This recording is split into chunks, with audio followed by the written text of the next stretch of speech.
안녕하세요. 저는 결혼한 지 1년 만에 이혼하게 된 30대 여자입니다. 신중하게 결정한 결혼이었던 만큼 같이 이 남자랑 죽을 때까지 함께이고 싶었는데 시아버지와 싸우고 결국 이혼했어요. 저는 지방에서 구급 공무원으로 일하고 있습니다. 대학교를 졸업하자마자 독하게 마음먹고 1년 공부해서 되었어요. 그리고 직장 생활을 시작한 이후 지인의 소개로 남편을 만나게 됐어요. 남편은 배를 타는 뱃사람입니다. 항해사라는 직업은 들어만 봤지 잘 알지는 못해서 이렇게 오래 떨어져 있어야 한다는 건 서로에게 어느 정도 호감이 생기고 알았어요. 2년의 연애를 했지만 남편이 보통 8개월에 한 번 들어왔기 때문에 같이 보낸 시간이 많지는 않았고요. 그럼에도 불구하고 남편은 제가 보여준 인내심과 믿음에 반했다며 자기와 결혼해달라고 하더라고요. 경제적으로도 심리적으로도 절대 어렵게 하지 않을 거라면서요.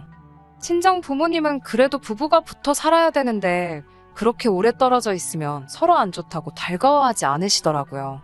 하지만 남편이 선상에서도 저희 부모님께 자주 영상통화도 드리고 카톡도 하면서 다가가려고 노력을 했고요. 그런 남편의 성의와 정성에 감동하신 저희 친정 부모님께서 결혼을 허락해 주셨어요. 하지만 시댁 식구들은 좀 다르더라고요. 시댁 식구들은 저를 탐탁치 않아 하시더라고요. 나중에 알게 된 일이지만 당시 남편이 벌어서 가족들에게 경제적으로 도움을 많이 줬던 것 같더라고요. 그런데 남편이 결혼을 하면 아내인 저에게 경제권을 넘길 거라고 하니 제가 자기들 돈을 훔쳐가는 기분이었나 봐요. 게다가 남편에게는 결혼하지 못한 손위신우가 있었는데 동생이 먼저 결혼하는 것에 굉장히 불편해했대요. 이런저런 이유로 제가 잘못한 건 하나도 없음에도 불구하고 예비 시댁에서 엄청나게 미움을 받고 있었습니다.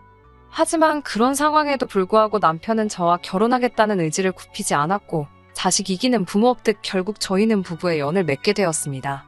어렵게 이룬 결혼인 만큼 끝까지 보란듯이 지켜내고 싶었는데 이렇게 되어서 지금도 마음이 좋지만은 않습니다. 늘 배를 타고 해외를 도는 남편을 위해 신혼여행은 해외로 가지 않고 제주도로 떠났습니다. 그리고 제주도에서 돌아온 지 3주 만에 남편은 다시 배를 타러 떠났고 8개월 만에 돌아왔습니다. 남편과 만나자마자 제 첫 질문은 부모님께 전화드렸냐는 거였어요. 그도 그럴 것이 저희 시부모님은 제가 이틀에 한 번씩 안부 전화를 드려도 언제 전화하는지 벼르고 있었다거나 부하가 났다거나 전화기를 놓고 기도하고 있었다는 식으로 비꼬시는 게 특기시거든요. 사실 남편이랑 같이 있어도 시댁에 전화드리기가 며느리 입장에서는 쉬운 일이 아닌데 남편과 결혼한 지 한 달도 안 돼서 떨어져 있다 보니 전화를 자주 드리기가 참 어렵더라고요. 처음에는 그래서 일주일에 한 번 정도 드렸는데 그걸로 시모에게 엄청 야단을 맞았어요. 그 이후로는 그래도 2, 3일에 한 번은 드리려고 늘 노력하고 있고요. 그래도 한 번도 좋은 소리를 들어본 적이 없네요. 아무튼 얼마 전 사건이 있었어요. 비 내리던 토요일 오전 시부모님이 저희 사는 지역에 있는 한의원에서 진료를 받고 가셨어요. 남편이 직접 모시고 오고 데려다 드리고 점심도 같이 했대요. 그런데 며느리인 제가 전화 한 통을 안 했다고 시모가 화가 많이 나셨던가 봐요. 저는 그때 미국에서 사는 친구가 오랜만에 귀국을 한 기념으로 둘이 1박 여행을 간 상황이었어요. 남편도 잘 아는 친구고 남편도 흔쾌히 다녀오라고 했습니다. 한의원에 오시는 건 미리 예정되어 있던 일이 아니라 저는 전혀 모르는 상황이었어요. 그리고 남편은 모처럼 친구와 놀러간 저에게 전화 좀 하라고 하기가 그랬는지 자기 선에서 대충 수습을 했나 보더군요. 아무튼 시모가 신우에게 서운하다는 이야기를 했고 신우가 주말인데 부모님한테 하루 주무시고 가라고도 안 하고 그냥 보냈다고 따지려고 남편한테 전화를 했나 봐요. 그런데 남편이 전화를 안 받으니까 저에게 전화를 했던 거죠.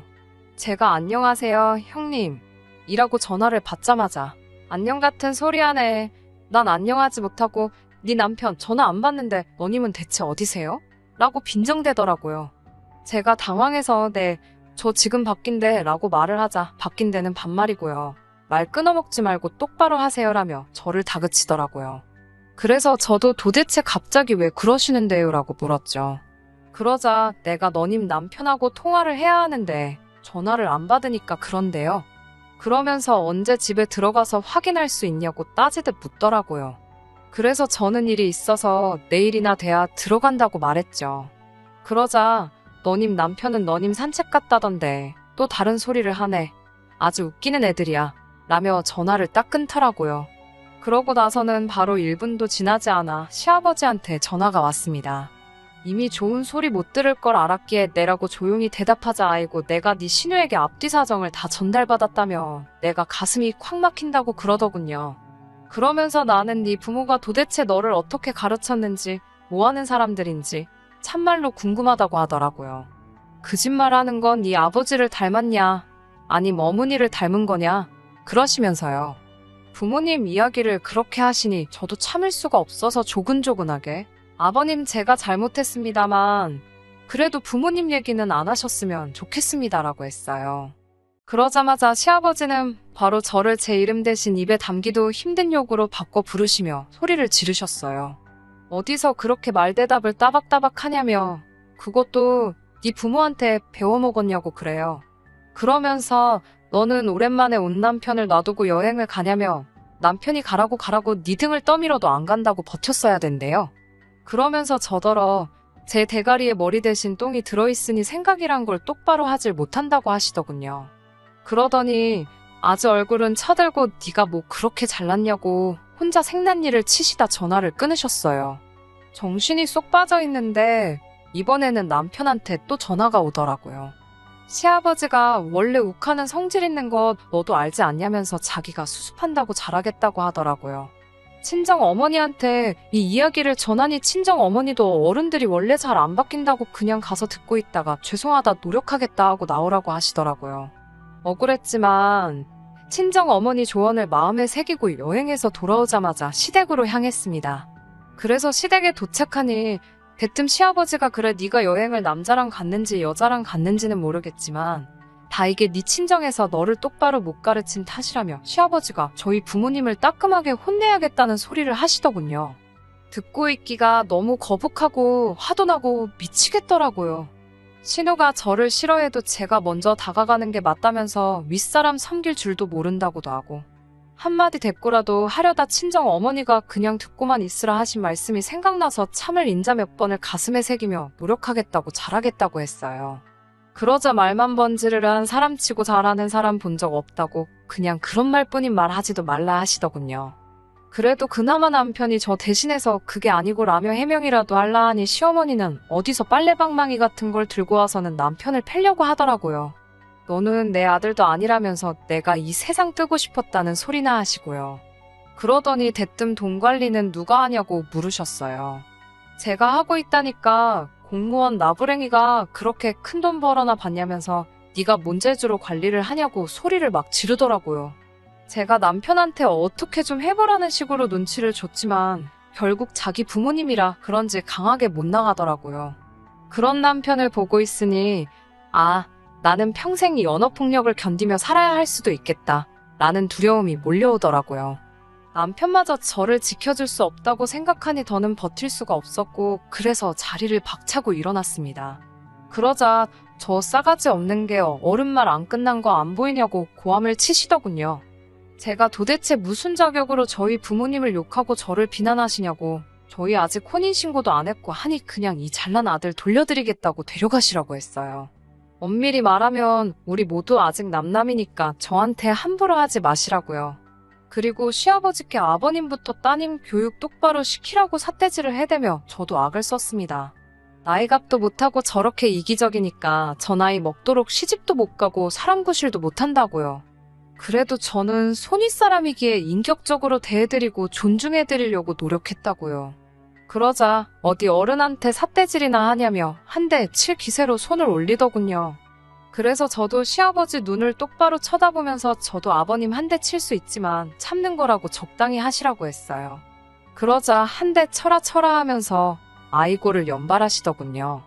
그러면서 제가 한 번만 더 우리 부모님 욕하면 나도 당신들 가만 안 둘 거라고 당신 자식들이나 잘 키우라고 한마디 더 했습니다. 남편한테도 널 믿고 사느니 내가 차라리 걔를 키우겠다고 꺼지라고 했어요. 그리고는 신혼집으로 돌아와 비밀번호도 바꿔버렸습니다.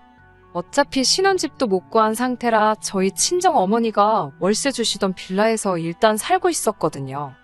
얼마 지나지 않아 남편이 쫓아와 자기가 다 잘못했다고 일단 문 좀 열고 이야기하자고 하더라고요. 저는 더 이상 너를 믿고 의지할 수도 없고 너네 부모 상대하기도 싫다고 그만하자고 얘기했고요.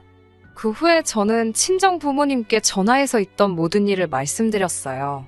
한숨만 내쉬던 친정 아버지께서 저더러 그래도 잘했다고 속 시원하다고 하시더군요.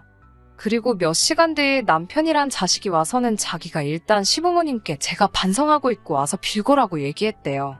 그러면서 그냥 나 죽었어 하고 길하더군요. 그 이야기를 옆에서 들으시던 친정아버지가 이 자식이라며 현관을 열고는 너 이 자식 팔다리 아주 다 부러뜨려버린다고 우리 딸 근처에 얼씬도 하지 말라고 엄포를 놓으셨어요. 장인어른을 여기서 볼 줄은 몰랐는지 걸음아 나 살려라 도망을 가더라고요. 결국 남편과는 이혼하게 되었습니다. 남편은 어떻게든 시부모님과 연을 끊고 살 수는 없다는 거였고 저는 그렇다면 어쩔 수 없다는 입장을 고수한 탓이었죠. 남편은 그래도 일말의 양심은 있었는지 짧은 결혼 생활 동안 저 혼자 외로웠던 것도 알고 자기 부모님이 별난 것도 안다면서 그동안 모은 돈은 위자료라 생각하고 저 덜어 다 가지라고 하더군요. 그렇게 적금 얼마와 남편이 채워넣은 가전제품은 제 몫이 되었습니다. 공무원이라는 안정적인 직장도 있고 벌이 좋은 남편도 있었으니 내 인생은 앞으로 평범하면서도 행복하겠다고 생각했는데 이렇게 변수가 생길 줄은 몰랐네요. 하지만 새로운 시작을 하는 마음으로 다시 한번 열심히 살아보려고 합니다. 물 흐르듯 살다 보면 또 좋은 일들이 생기겠죠.